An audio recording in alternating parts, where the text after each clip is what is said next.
Kenapa doa itu kada dikabulkan oleh Allah? Kenapa pertolongan selalu lambat datang dari Allah? Kenapa amaliyah-amaliyah yang kita lakukan kada kelihatan manfaatnya? Pertama Jarsidin, kalian itu kenal kepada Allah tapi tidak taat kepada Allah.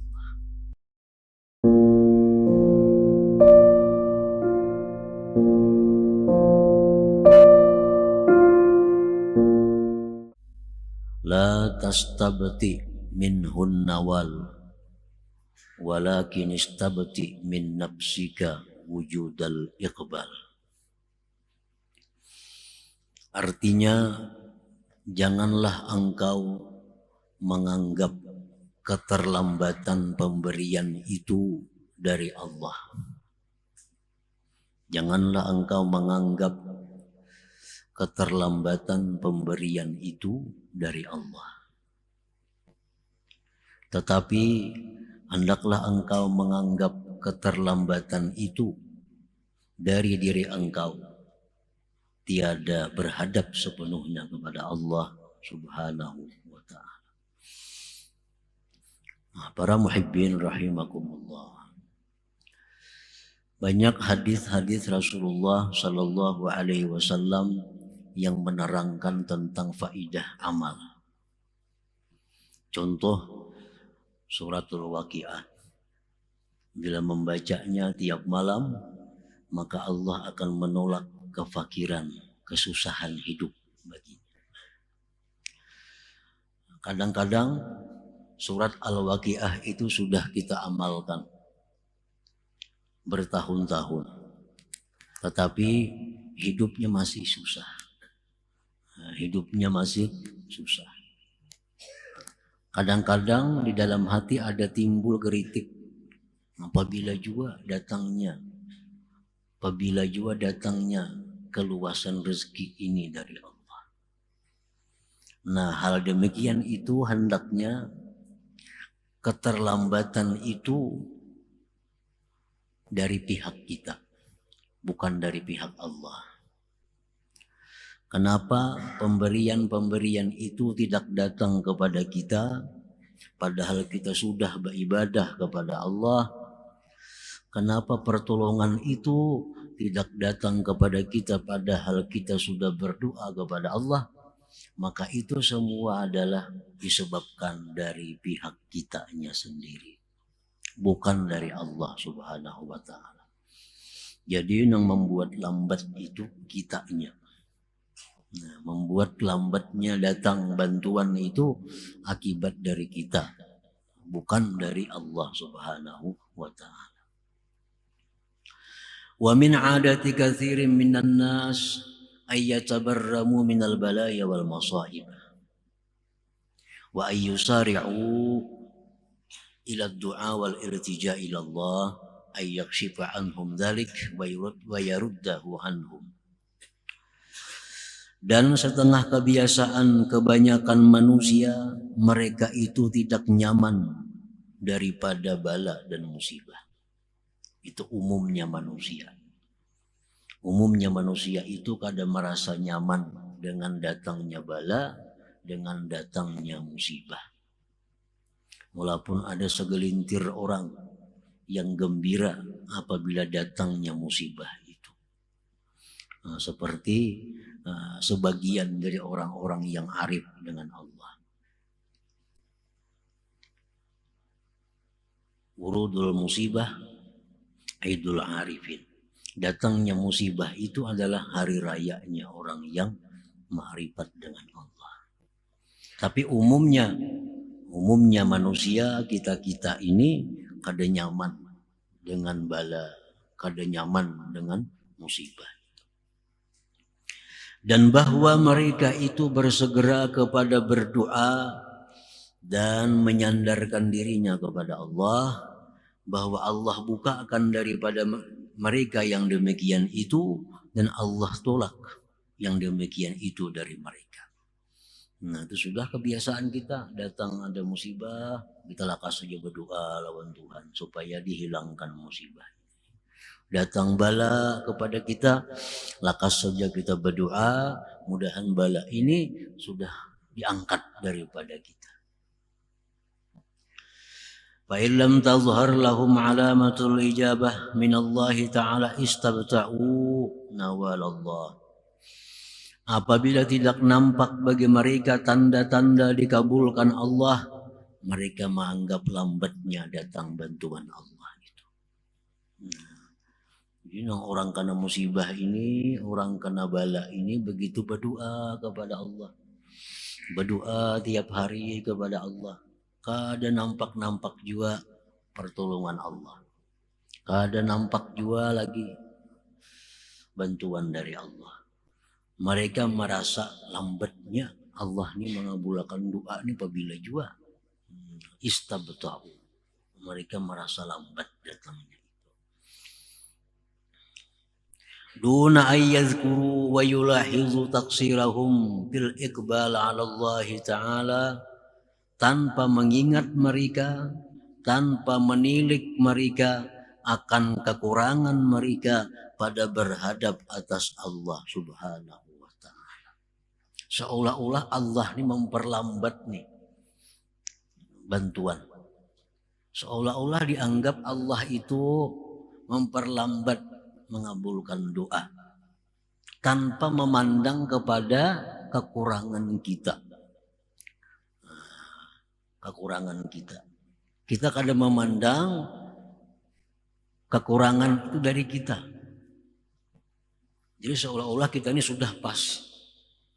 Tinggal pertanyaannya kenapa Allah memperlambat doa ini.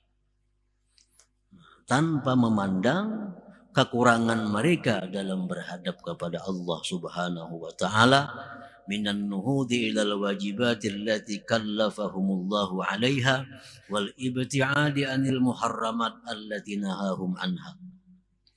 Tanpa memandang mereka itu akan bangkitnya mereka kepada kewajiban yang diwajibkan Allah dan menjauh dari perkara yang diharamkan, yang dilarang Allah daripadanya. Kadang memandang diri seorang nih banyak kewajiban yang tertinggalakan, banyak yang haram masih digawi. Berdoa lawan Tuhan kada kabul-kabul, dikira Tuhan kada mengabulkan. Padahal kita yang banyak lagi melanggar hukum Allah, banyak lagi yang wajib kita tinggalkan. Aqbil ala Allah Ta'ala bikulliyatik tajidin nawala amamak. Berhadaplah engkau atas Allah sepenuhnya. Nah, berhadaplah kepada Allah sepenuhnya. Engkau temui itu pertolongan di depan engkau. Nah, coba bujur-bujur lawan Tuhan tu berhadap. Jangan setengah-setengah. Nah, bujur-bujur lawan Tuhan tu minta. Niscaya pertolongan itu ada di hadapan kita. Nah, jadi masalahnya kita yang mesti diperbaiki bagaimana caranya, supaya doa itu didengar oleh Allah. Kayak apa supaya amaliyah yang kita amalkan ini ada faidahnya. Membaca waqiah bertahun-tahun tetap hidup susah. Membaca waqiahnya kada bujur.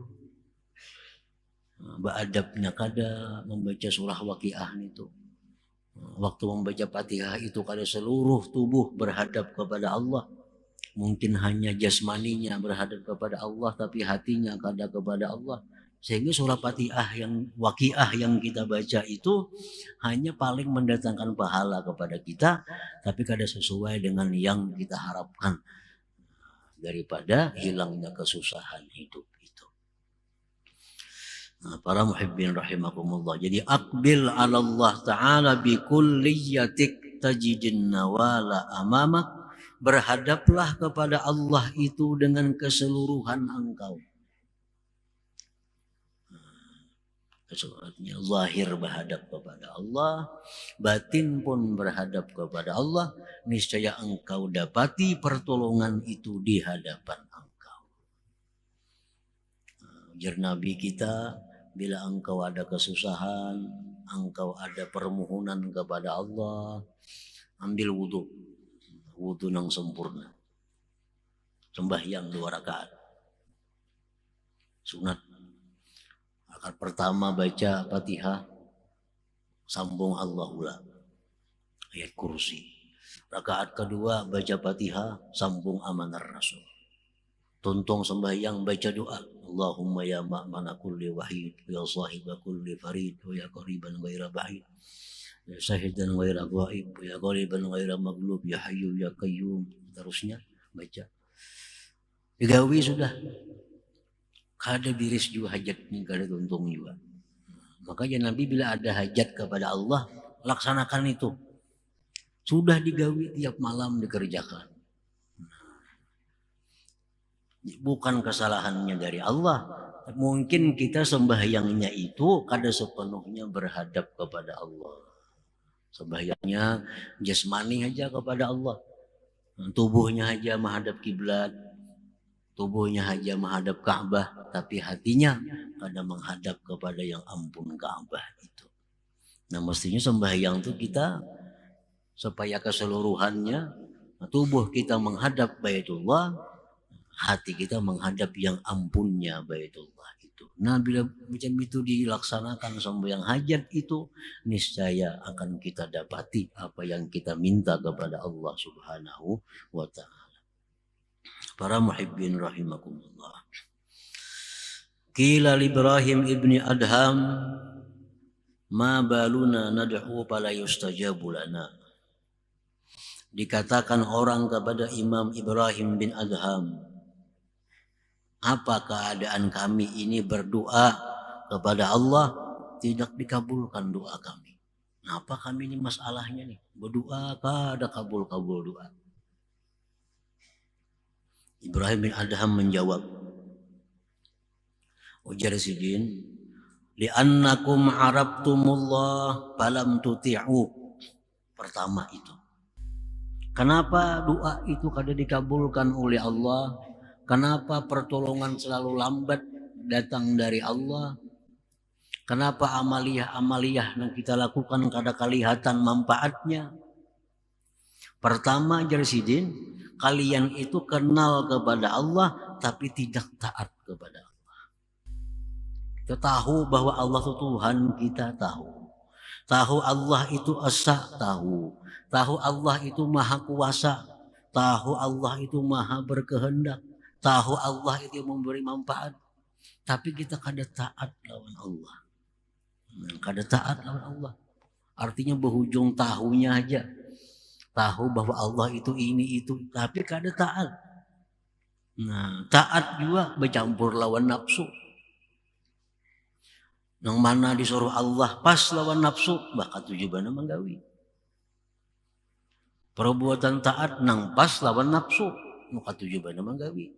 Sebenarnya taat lawan nafsu bukan taat kepada Allah. Buktinya kalau ada perkara yang disuruh Allah tapi kada sesuai dengan nafsu, kada tagawi.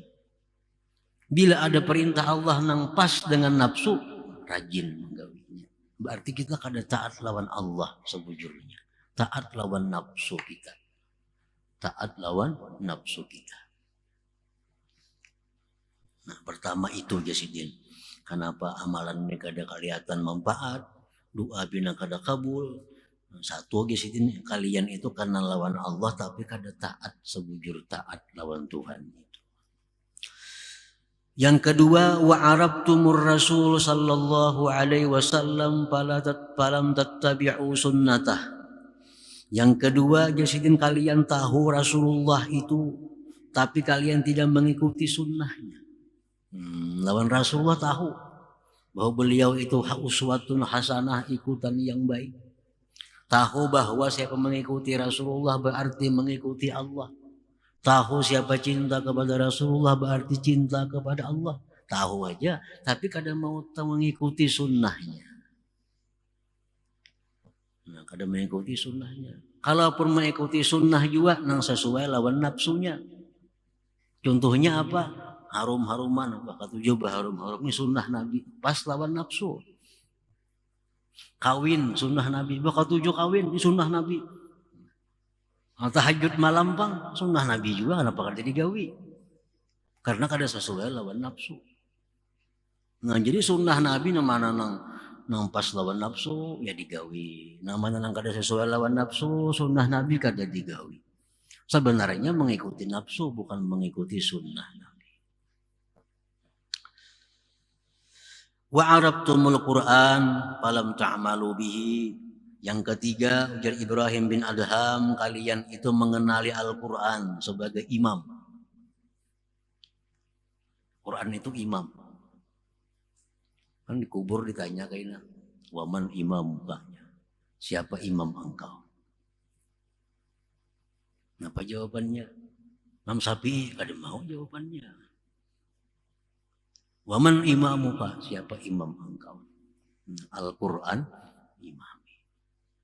Nah kalian tahu Quran itu sebagai imam, tapi falam ta'malu bih. Kada mengamalkan dengan Quran. Kada mengamalkan dengan Quran. Ada yang kada mengamalkan dengan Quran itu karena merasa sulit. Ada yang kada mengamalkan Quran itu karena dianggap itu kada bagus. Berat lagi. Kenapa jam kada mengamalkan Quran? Kada sanggup mengamalkan. Kenapa jam kada mengamalkan Quran? Asal kada cucuk lawan wah ini jahat lagi. Jahat lagi.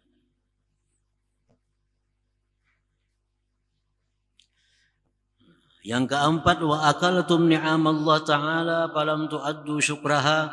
Yang keempat, kenapa doa kalian itu tidak dikabulkan Allah? Kalian makan, minum, menggunakan nikmat Allah tapi tidak menunaikan syukurnya kepada Allah.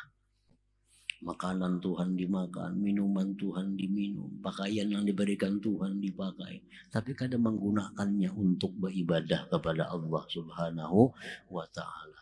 Diberi Tuhan duit sagan bagak, diberi Tuhan harta sagan bersumbung-sumbung, diberi Tuhan kekuatan sagan menindas orang lain.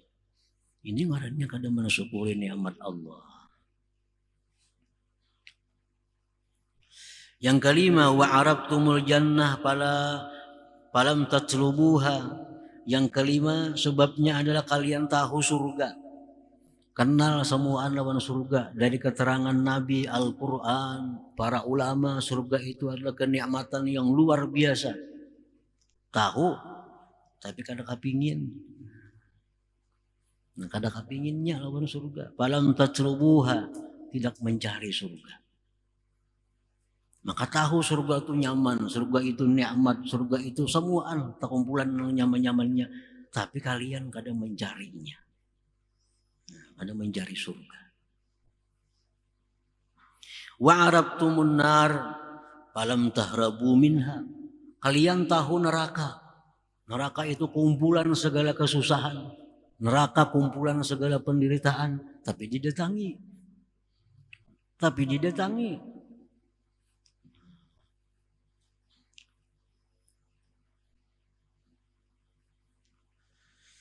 Wa arabtumus syaitan falam tuharibu. Kalian kenal kepada syaitan tapi kalian tidak memusuhinya. Padahal Al-Quran sudah menyatakan syaitan itu aduwwum mubin, musuh yang nyata. Tapi dikawani.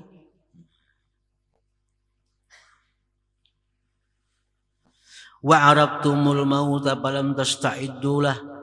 Kalian tahu akan kematian itu pasti datang, tapi kadang mempersiapkan diri. Kada bersiap-siap. Wadafantumul amwat falam ta'tabiru. Kalian menguburkan orang mati tapi kada mengambil pedoman. Yang ke-10, wa taraktum uyubakum wastaghaltum bi'uyubin nas. Kalian itu meninggalkan mencari aib sendiri, sibuk mengurus aib orang lain. Nah, itu sebabnya ujar Ibrahim bin Adham, amaliyah kita ini kada kelihatan faidahnya. Nah, doa kita kada kelihatan kabulnya. Karena kita melakukan 10 perkara tadi. Nah, jadi bila mana doa itu kada kabul, amaliyah kita ini kada kelihatan faidahnya, itu kesalahannya dari kita. Kesalahan dari kita, bukan dari Allah, bukan Nabi kita kada bujur. Makanya Nabi membaca ini bagus. Kenapa pina susah aja? Nah, bukan nabinya nang kada bujur, kita nama amalakannya nang kada sesuai. Nang kada sesuai dengan petunjuknya, kada sesuai dengan aturannya.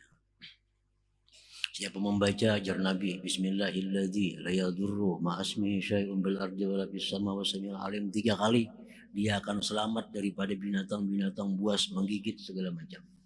Baca pagi 3, malam 3, dipatok ular aja juga masih. Makanya Nabi yang baca ini aman daripada dipatok binatang buas. Nah, bukan nabinya nang kada bujur. Nah, cara kita membacanya nang kada bujur. Nah, cara kita mengamalkannya nang kada sepenuhnya berhadap kepada Allah Subhanahu wa taala. Nah, para muhibbin rahimakumullah.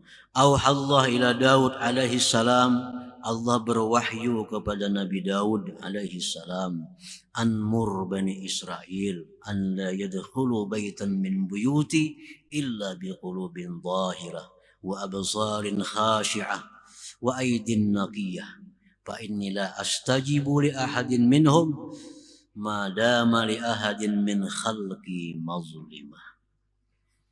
Ujar Tuhan, wahai Nabi Daud, perintahkan kepada Bani Israel, jangan hendak masuk ke rumahku. Jangan hendak masuk ke rumahku. Kita sembahyang, itu berarti kita masuk ke rumah Allah. Walaupun sembahyang kita di rumah. Nah, kita berdoa, berarti kita masuk ke rumah Allah. Kita berzikir berarti kita tuh sebenarnya masuk ke rumah Allah. Itu hakikatnya. Kita sembahyang itu kita berada di hadratillah. Kita sembahyang itu berada di hadapan Allah. Ujar Tuhan, wahai Daud, perintahkan kepada umat engkau, jangan masuk ke rumahku. Jangan hendak berdoa, jangan hendak sembahyang, jangan hendak itu ini. Illa biqulubin tahirah, melainkan dengan hati yang bersih. Hati yang bersih. Nah, jadi kita berdoa lawan Tuhan, berdoa kepada Allah, sembahyang, tapi hati kita ini ada masih dengki, hati kita ada masih dendam kepada orang, hati kita ini ada maksud jahat kepada orang, hati kita ini hendak tinggi. Nah, kayak apa hendak masuk ke rumah Allah? Artinya kayak apa hendak doa kita itu didengar oleh Allah kalau hati kita macam itu. Illa biqulubin zahirah wa absarin khashi'ah, dan mata yang khusyuk, wa aidin naqiyah, dan tangan yang bersih daripada kezaliman-kezaliman. Fa inni la astajibu li ahadin minhum, bahwa aku tidak akan mengabulkan bagi seseorang mereka itu selama ada bagi seseorang makhlukku kezaliman terhadapnya. Kita ini ada menganiaya orang dan kita belum lagi minta halal. Kita ada menipu orang belum kita selesaikan. Berdoa kita kepada Allah. Nah, Allah kada akan menghiraukan doa kita itu. Jadi di kita ini masalahnya. Di kita masalahnya. Kalau hendak semuaan tadi ditolong Allah, hendak semuaan tadi jadi baik, nah baikilah diri kita. Nah baikilah diri kita. Allah kada akan menuangkan air yang bersih ke dalam bejana yang masih kotor artinya. Wadah kita ini masih rigat, wadah kita ini masih banyak kotorannya, tentu kita kada akan menuangkan air yang bersih ke dalamnya untuk diminum. Nah, Allah pun demikian, kada akan memberi pertolongan kepada kita, terutama pertolongan rohani. Pertolongan rohani, peningkatan iman, peningkatan takwa, kada akan Allah berikan itu kalau hati kita ini kotor. Kalau hati kita masih mencintai sesuatu yang dilarang Allah mencintainya. Nah, kalau kita masih membenci sesuatu yang Allah suruh untuk mencintainya. Nah, kalau itu demikian dalam hati kita, maka amalan yang kita baca kada jadi faidah yang sesuai diharapkan. berzikir 1000 kali sehari, 10.000 sehari berzikir, kada kelihatan peningkatan iman, kada kelihatan peningkatan tauhid, kada kelihatan peningkatan takwa. Padahal berzikir 10.000 sehari. Kenapa sebabnya? Nah, karena Allah melarang masuk ke rumahnya kalau kita masih berlumuran dengan najis maksiat kepada Allah Subhanahu wa taala. Nah, para muhibbin rahimakumullah. Jadi itulah bagian daripada maksud hikmah yang ke-207 ini. Janganlah engkau menganggap keterlambatan itu dari Allah, tetapi keterlambatan itu datangnya dari diri engkau sendiri.